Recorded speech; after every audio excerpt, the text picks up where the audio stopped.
Hello, everyone, and thank you for tuning in to the third of 5 conversations with practitioners about the What Works Clearinghouse Practice Guide on designing and delivering career pathways at community colleges. This Practitioner's Perspective video series is designed to bring in practitioners from the field to discuss their on-the-ground experience in implementing the practice guide recommendations. My name is Sarah Costello from Abt Associates, and I'm the project director of the What Works Clearinghouse Post-Secondary Contract, which is funded by IES. I am pleased to be joined by 2 practitioners who will share their expertise with us today. Eric Heiser is Provost of Central Ohio Technical College. He served as an expert panel member guiding the development of the practice guide. Eric was the architect of one of the nation's largest competency-based education program build-outs within a community college. He was responsible for building out and transitioning 20 non-credit clock-hour programs and moving them to a competency-based education model over 3 years as part of the Round 4 TACT grant at Salt Lake Community College. Eric is an Aspen Presidential Fellow and holds a PhD in Higher Education Leadership from Colorado State University. Donna Diller is currently serving as an Academic Fellow for Central New Mexico Community College.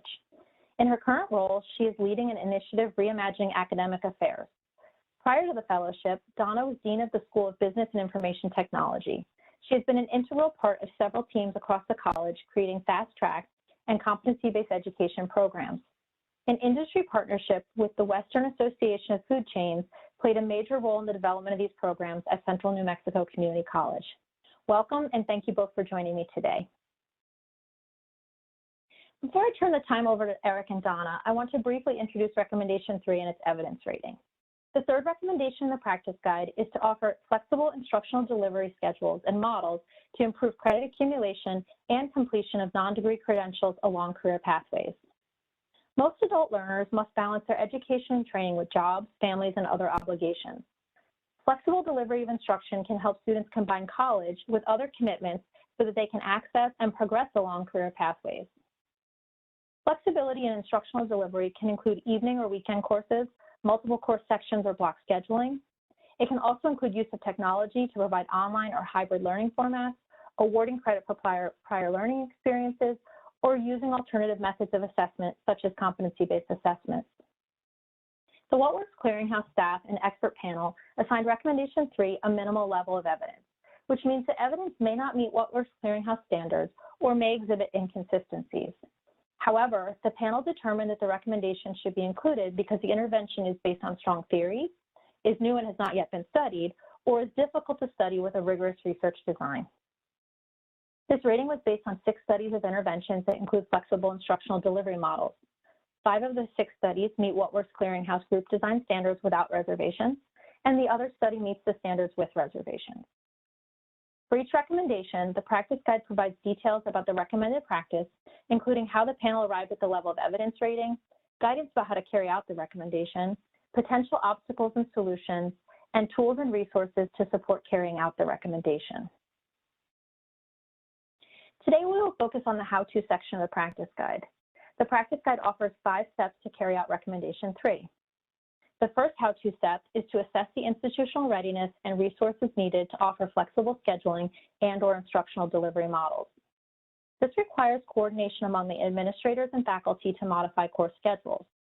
It also requires coordination of resources for instructional technology and professional development on use of the technology.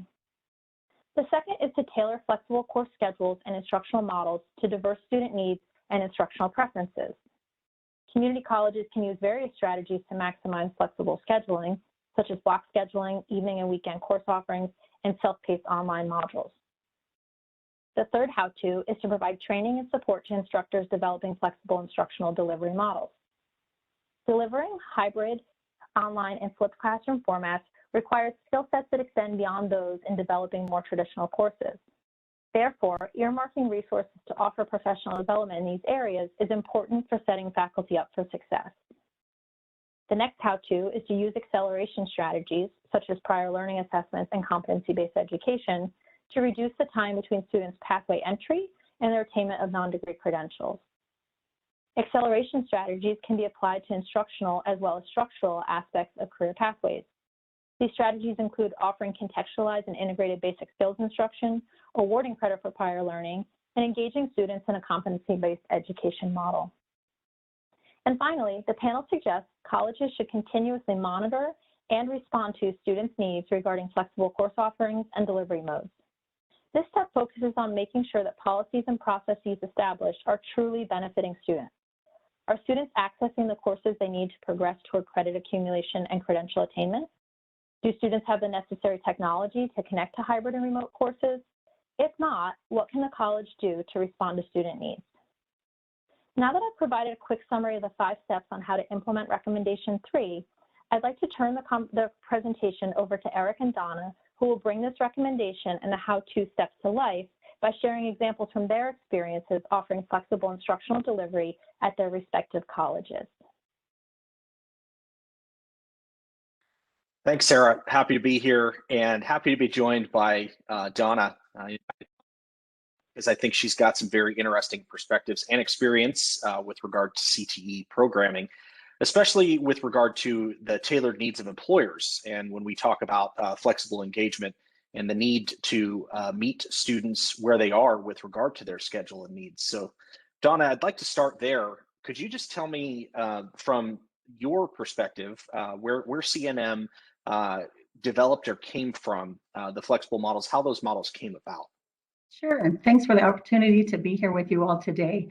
Really, under our former president, she really encouraged us to think entrepreneurially about how we are offering our programs to meet students where they were and explore different modalities that would provide those flexible and accelerated opportunities for students to complete. The first model that we actually kind of ventured into was called the Fast Track program. That actually, we took our Associate of Applied Science in Business Administration and we did backwards design with that because we were exploring competency-based models with our faculty through a faculty fellow role. And we used backwards design and created the block schedule of 7 weeks. And it was also hybrid. And so students knew that they were going to come to campus 2 nights a week. And in 15 months, they were going to complete their degree. In that 15 months, they didn't have to schedule their courses. We had them scheduled for them. We provided them dinner. We provided them their textbooks. We registered them. And the courses were hybrid and face-to-face. And then there was one course that was totally online. But it was a great experience in seeing how well students responded to that because, again, it gave them that flexibility as a working learner to complete in a more timely way. And with not knowing, you know, am I going to finish in 5 years or 3 years? You knew that if I start today, I'm going to finish in 15 months. So again, using that backwards design process, that was kind of the entree into putting an application in to join the Competency-Based Education Network as those conversations were beginning. And it was based on that model that we were accepted into the second round of colleges with CBEN. And that experience itself really helped us as an institution to explore the competency-based modality more and understand the accreditation regulations, the federal policy, and many things that we wouldn't have known on our own with that. And so we had a great opportunity doing that. Prior to that conversation, though, we had actually been contacted by the Western Association of Food Chains, and they were looking for a partner in New Mexico to offer their retail management certificate. And they had already, as part of a TAC grant, had already mapped their competencies, knowing what they wanted their employees to have, those skill sets. And so they basically came to us and said, can you create this certificate and offer it? And we had the existing courses really in place, except for 1 or 2, which we were able to tweak and meet their competencies and create this certificate, which we offered in person and hybrid. But then again, because they were looking for people across the state of New Mexico, they needed it to be online. And they're actually a national audience. And so the online modality was really beneficial to that. But they really were a key partner to us as we kind of entered the world of competency-based education and that hybrid model, that online model, and accelerated learning for students and flexible. So I want to key on a couple of things you talked about there, though, but in particular, you know, one of the things that is super important about this part of the guide was we talked about the ability for colleges to realize that they can flexibly schedule. So it's one of those things where I think a lot of times community colleges are hesitant or wonder how they might make that happen. Industry came to you and specifically said, we got to figure out a different way. Can you walk us through that process? Sure. It was interesting because there was a little bit of pushback because, again, industry was telling us, we don't want your accounting class that has credits and debits. We need a business accounting class for our folks. And so when I went to the chair and the associate dean, or I was the associate dean at the time, I went to the chair, there was a little bit of pushback because it's like, no, this is how we've always offered our accounting. But it's like, no, here's an industry who needs this skill set here. And that conversation really helped evolve our whole program. Because there was our business faculty and program really felt like the business accounting course that was developed was really more beneficial even in the business pathway versus the accounting. We had been using one course for both.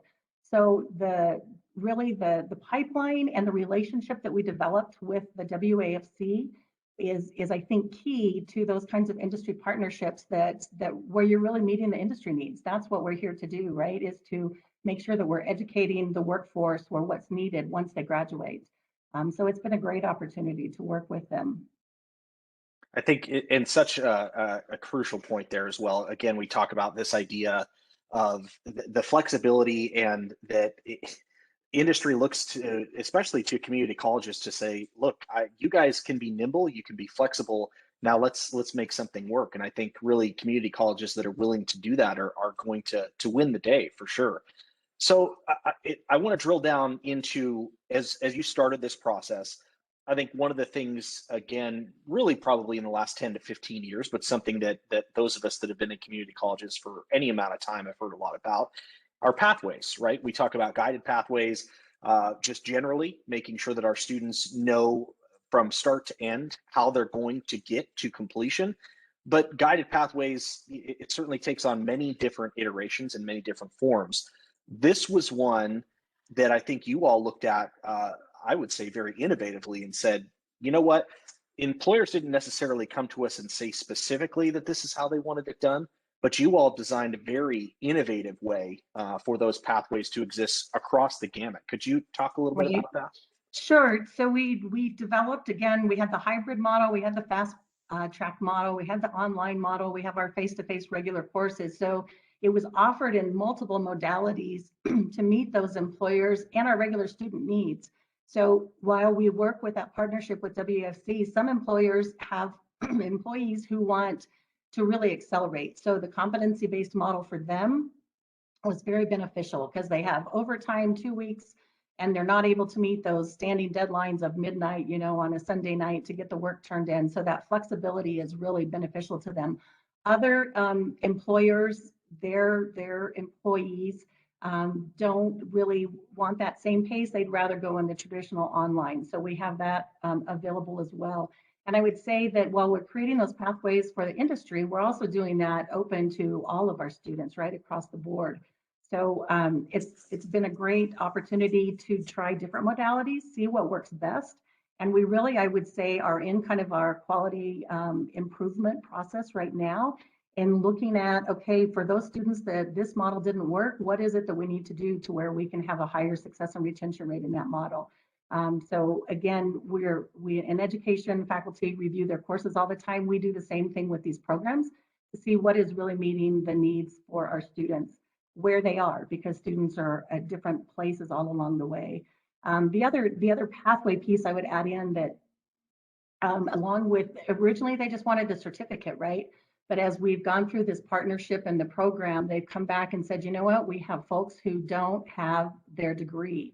So we would really like to make sure that we have transfer opportunities for students to continue on for their associate degree. And in the case of WAFC, they really wanted the Associate of Applied Science, which had much more of the skills-based knowledge, not necessarily theoretical. And so that was our first degree that we launched in a CBE format. And again, it was responding to that industry request of having that pathway. Now we're looking at those partnerships and working with them on, okay, who will take this Associate of Applied Science degree for those students that want to continue for a bachelor's degree. So really creating that pathway from start to finish. Some of their folks just didn't even have their GED when they started. And so creating that pipeline all the way from wherever they are, whether they did any education. Some of them may have already had a degree. And so in those cases, those students can go really quickly through the competency-based program, right? And then they can go on and launch right into a master's program very easily that's kind of in the retail field. So it's been a great relationship, and it's helped us and it's helped them in our workforce. Yeah, I think too, another point that I just think is so critical for especially community colleges to consider is the point that you talked about with regard to anticipating the need on the pathway side. So Central New Mexico, I think, took this and said, well, okay, we can do a certificate, that's fine, but what comes after that, right? Because Right. industry, they weren't thinking that to begin with. They were Right. thinking, I just need this one thing. Right. And it really is on the community college to say, where can we design that to, though, so that we aren't Right. dead ending the students? Right. And it really goes to the conversation about lifelong learning, right? Our learning journey as an individual and for employers with their employees, because 2 years from now, after the pandemic, who knows what new skills they're going to need to gain, right? And so there may be that other learning opportunity that they need to pop back in and get this skill set. And so part of our desire with the CBE model and those competencies is if we can do that, we've already got a student that has the full range of their certificate, degree, bachelor's, master's, but here's some other competencies that we can help add on for you and your workforce that can really get you up to speed with the new technology that's out there. The pandemic has been a great learning opportunity for many of us on just knowing that we can do online better. And there are ways and areas where we need to improve, but it's a great opportunity to kind of look at the opportunities for growth in those areas. One thing before we leave this topic that I just want to make sure, again, I know you hit on it a little bit earlier, but just to kind of reinforce, again, from a community college engaging with industry, one area that I think CNM really, really nailed it is around this idea of what we would call hand holding. And what I think when industry hears that, they may not understand, what that means, but really what it means is we're taking everything, all of the academic minutia or the registration minutia out of it. We're going to get your students in. You don't worry about any of that, and then they're going to get from start to finish with the Right. least amount of hurdles in front of them. Right. And that's really a lesson learned, I think, for us as an institution as well, is how do we remove those roadblocks for all of our students? They shouldn't just have to be in this program to get those roadblocks removed. And so it's created great opportunities for those conversations. Just even in our technology uses, we're looking at a new ERP system. And so, with the hope that that'll help take some of those roadblocks out of and make it much easier for students to gain access and move through more quickly.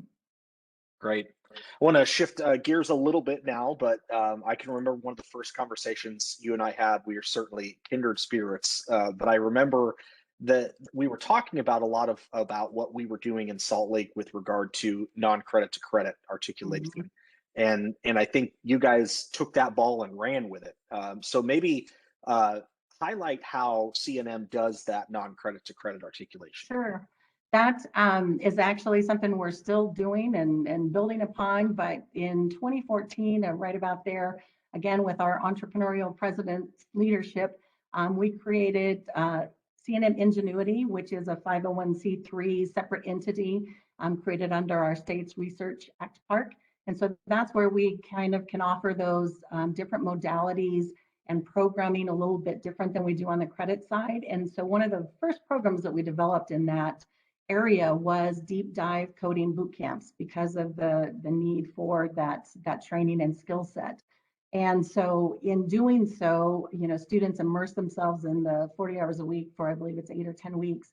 And then we walked that credit. We did the crosswalk to crosswalk that credit. If they finished that, here's 3, I believe it ended up being 4 courses in our computer information systems area, that if they wanted to continue on for their certificate or degree with us, they've already got that coursework. And so we've used that model in several different programs. Another one we have is our Supervisor Academy, where if they go through that training that we do for a lot of industries and business folks in the area for their supervisors, they in essence get, I think it's 9 credit hours in that one, because they're learning supervision skills and communication and conflict management, many of those. And so we've crosswalked those credits. So that's still ongoing. We're really, our goal, and we are doing it better and trying to make sure that we do it better, is anytime there's that new program, we develop it side by side with the non-credit and the credit and determine which way is the best modality to kick it off with. And then if there's a need or a desire to crosswalk it, make sure you do that from the front and the ground up, because then it, again, it makes those competencies so much easier to translate in both credit and non-credit. So going along the lines of what I would still consider very entrepreneurial, outside of the box, but shifting from the president to I think you're now your former CIO, I have to know that when you and I were talking about this, one of the more innovative things that you're doing right now, I would say groundbreaking really, is this model around using blockchain for transcription of the earned competencies. Talk to me about how that came about. So again, that was, again, listening to all the conversations going on, and you know, it's been in the competency-based education network world too, of how do we take those competencies and better tell an employer, these are the skills that your employee has. You know, if you look at a course and they got this grade, what does that really mean? So there's so much more value to being able to drill down to the competency level and have that learning record that stays with the student, and they don't have to submit $20 in a request to the institution to get it. And so that learning record stays with them. And so our former CIO, yes, he got stolen away, but he was able to start the groundbreaking work that we have done. And we have a partnership with IBM and the National Student Clearinghouse as part of the Learner Credential Network. And so we're working in those areas. We have, all of our students have the opportunity to get a digital diploma when they graduate. So we still give them their regular transcript, but they get an email and say, do you want to do this? And then they can also get it digitally. Our goal is to, again, be able to take that deep dive and really map out create that competency map that is very specific, tied to competencies, so that they can get that transcripts, you know, that learning record that really is theirs, that they're taking with them. And yes, it can have the degree name and the courses, but also have that specific badge or skill set or competency that they've earned while they're here. So we just got funding in our last legislative session for a blockchain center, not a new building, but actually the idea to really kind of continue to delve into this work. And we are working with the Open Skills Network, not doing any pilots, but we're staying involved in those conversations, because like our former CIO, I really believe this is important work and where higher education needs to go. Our current president obviously still believes that too, because she's continuing to support the work in all of these areas. So I know folks are listening and they're just thinking, oh, well, this sounds great, you know, but it also sounds like a huge lift. So, you know, but what I would say before I kind of ask you to give us the secret sauce, is that, again, these things, they are groundbreaking, they are innovative, and they are a huge lift, but y'all figured it out, right? So maybe talk us through how that process worked.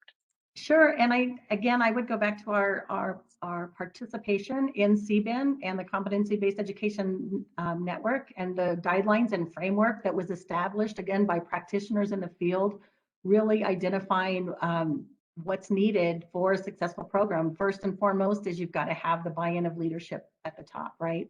You've got to have their support, because it is going to take time and resources. And then the other piece is you've got to have the faculty buy-in. So at C&M, we were fortunate because we have a model where we use faculty fellows to kind of explore these different new areas. So we had probably 3 to 4 years where we had faculty who were rotating through this competency-based role and helping us explore and get excited about competency-based education and what that could mean, and understanding the difference with what that means, and you know, being the early adopters, getting others excited about it. So I call it the sandwich model, because you got to have the leadership model, but you also don't want to top down to where it's like, we're going to do this. You need to have something that the faculty are excited about it. They see the value for the student, because ultimately, right, it's all about the student and industry meeting the needs when students graduate. And so you've got to have that buy-in. And then again, the resources are key. We were able to, again, through those faculty fellow positions and some different grant funding, help to finance, different technologies that we wanted to try out. And in some cases, fund the curriculum development because we needed to do curriculum development redesign. We brought you all and your instructional designers from Salt Lake City to actually come and present to our faculty to kind of hear about the difference when you're creating a CBE course versus a traditional course. And so it was through lots of work of many different people, and again, the support of the institution to really put it together and make it happen. Great point. I think the key, and again, right, the support from the top, really that's got to be the starter. But at the end of the day, you don't have to reinvent the wheel, right? I mean, there's help out there for you. And I may or may not have borrowed your faculty fellows model at my current institution. So I think it's great. I think this model. it is. Yeah. It really is. Yeah. It really works well. So as we talk about resource, folks are going there. So they're thinking, okay, then how did you fund it?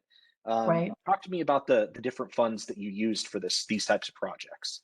So primarily, there are a couple of different ways. Part of, again, when we're using technology tools, we have a technology fee, right, that's charged to students. And so at some point in time, when we were wanting to try a different platform, it was agreed upon it wasn't going to be a huge number of students using it, that the technology fee would go to fund that. But since we were using our career technical education programs really to start these programs with, we utilized Perkins funding. So in our Perkins grant to help with course curriculum development or the release time for faculty, either way, that way. Then we also had a grant because of our work in the partnership with WAFC. We were able to be awarded a grant with Walmart Foundation, working with retailers specifically in the competency-based education area. So again, that was another way to bring practitioners together, kind of put together some best practices, and there were folks at different levels of their CBE journey. So that was really beneficial because some people were starting up and they could learn from others were further along and we learned from them.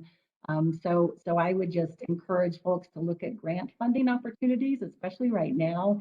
In our current environment, there are many more grant opportunities and funding, especially when you're looking at online innovation and really skilling the workforce, because again, it's going to be new skills that are needed. And so we've got to move quickly. And so we're really well positioned, I think, as you mentioned, as a community college, to jump on that bandwagon and say, let's do this and let's do it right. All the institutions we worked with over the years, and we made visits to many different institutions, were so forthcoming and helpful with advice and would pick up the phone. You could pick up the phone and call them, or we did visits to their campuses. And so nobody is like, oh, that's my secret, I'm not going to share it, because it really is a learning community and we're learning together. Yeah, such a great point. I think when we first released the guide, our webinar, I can remember stating one of the things, and I still tell my cabinet this, I still tell my faculty that at the end of the day, when it comes to support and showing priorities, the budget is your priority. That shows your priorities, right? You can talk about it all you want, but at the end of the day, if it's not in the budget, it really is not an institutional priority. So those are the things, and to your point, there's more than just the hard money, right? There are grant money, philanthropics. The community colleges are certainly making a play for more of that space. So super important that, there's more than one way to get to where you're trying to go. Absolutely. And it's a continuous journey, and this may be leading into your next comment there, but we're still in that, we're not perfect yet, and it wasn't perfect to start. And so we're really at that point of what do we need to scale? And so taking that step back and looking at, we want to do this with more programs, with more partnerships, with more industry folks. And so what do we need to do to kind of take it to the next level? So that's really where we are now, and are excited about the different opportunities it can provide. So knowing that you and I could probably sit here for the next 4 hours and just chat because of experiences and things like that. But if we were to give folks some takeaways and maybe just kind of wrap our conversation today, give me some high points as we look to the conclusion of this webinar of, what are some things that folks really need to consider as they move forward? I would say the way forward is flexible. We've got to remove barriers. We need to acknowledge the work experience that people bring to the table. So how do we really look at prior learning assessment, and whether that's through competency-based or different evaluations of credit for prior learning. There's lots of ways that we can continue to be innovative and meet those student needs. And again, I think it's recognizing that I had a conversation the other day, and it was like, we got to figure all this out before we launch. And it's like, well, in a perfect world, you might do that, but it wouldn't be perfect because you've already been passed by. So you've got to be willing to get your structure and say, we think this is going to work. Go ahead and launch it, try that pilot, and then go back and reevaluate what works, what doesn't work, because otherwise you'll never get started. So again, flexibility for the students, but then flexibility for your organization and the agility to know that this may change and move a little bit along the way. Love it. Perfection is the enemy of progress, right? That's right. Donna, I so appreciate you taking the time to chat with me today. This has been great. I think folks are going to find a lot of value from it, and really do just appreciate you being here today and sharing your thoughts with us. Thanks for the opportunity. It's great to see you even virtually. Things back over to you. Thanks, Eric and Donna. It was great to hear how you were bringing the recommendation really to life. In closing, I want to thank everyone for tuning into this video, and once again extend my gratitude to Eric and Donna. I appreciate you spending the time today, sharing your knowledge, your experience, thinking about all the innovations and the flexibility that it really requires to implement these flexible instructional delivery schedules and models. The Designing and Delivering Career Pathways at Community Colleges Practice Guide can be accessed through the What Works Clearinghouse website. And we're going to continue the conversation in the next Practitioner Perspectives video series on Recommendation 4, which will be hosted by expert panelist Deborah Bragg. To our audience, if you have any additional questions for our guests, feel free to connect with Eric via email. His email address is displayed here on the slide. Thank you, everyone. Thank you, Eric and Donna. I hope everyone stays well and stays safe.